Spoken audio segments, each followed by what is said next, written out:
నగర అంచున ఉన్న చిన్న కాలనీలో రాజు అనే బాలుడు నివసించేవాడు. నూతన సంవత్సరం రోజు అందరూ కొత్త బట్టలు, కేకులు, బాణసంచా అంటూ ఆనందంగా ఉన్నారు. కాని రాజు ఇంట్లో ఆ రోజు సాధారణంగానే గడిచింది. కొత్త బట్టలు లేవు, కేకు లేదు.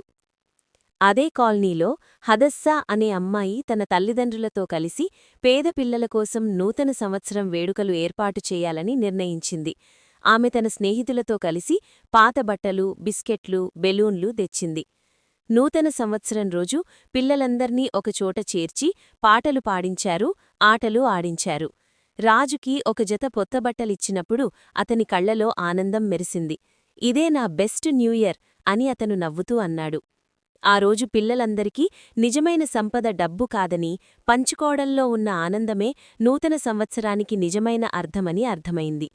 మోరల్: పేదలతో ఆనందం పంచుకుంటే నూతన సంవత్సరం నిజంగా ప్రత్యేకమవుతుంది. ఫ్లవర్.